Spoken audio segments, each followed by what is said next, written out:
ज्ञान योग यह एक ऐसी स्थिति होती है जिसमें मनुष्य यह सोचता है कि संपूर्ण गुण ही गुरुओं में बरतते हैं और वह अपनी लाभ हानि को देखकर कर्म करता है। इसी को हम संन्यास भी कहते हैं। इसमें वह पूर्ण तरह से सभी कर्मों के कर्तापन से रहित हो जाता है और सच्चिदानंद घन परमात्मा में विलीन होता है, जिसका दूसरा नाम ही संन्यास है।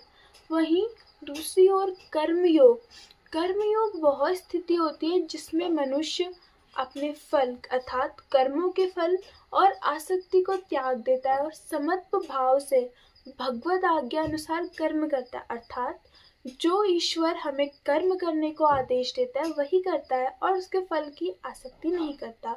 इसी कर्म योग को बुद्धि योग, समत्व योग, तदर्थ कर्म, मदर्थ कर्म और मत कर्म के नामों से भी जाना गया है।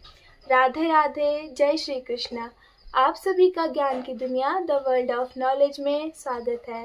तो जैसा कि आप लोगों ने देखा, तीसरे अध्याय के श्रीमद् भगवत गीता के पहले और दूसरे श्लोक में अर्जुन की बुद्धि थोड़ा सा भ्रमित हो गई।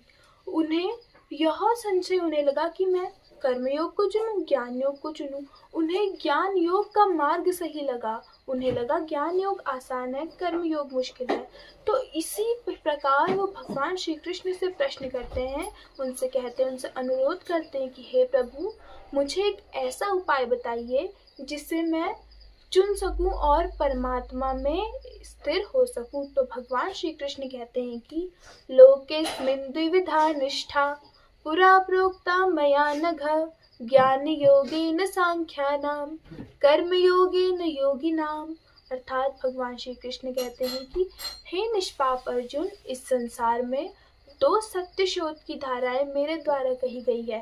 पहला ज्ञान योग, दूसरा कर्म योग। पहले ज्ञान योग में अपनी लाभ हानि को देखकर कर्तापन से रहित होकर मनुष्य कर्म करता है, जिसे हम संन्यास कहते हैं। और वहीं दूसरी ओर कर्म यह होता है कि जिसमें मनुष्य मेरी आज्ञा अनुसार कर्म करते हैं, फल की चिंता नहीं करते। कर्म दोनों में होता है, चाहे आप ज्ञान योग को चुने या कर्म योग को, बस दृष्टिकोण अलग होता है। कर्म करना अनिवार्य है। आज की वीडियो में इतना ही, मिलता है अगली वीडियो में। राधे।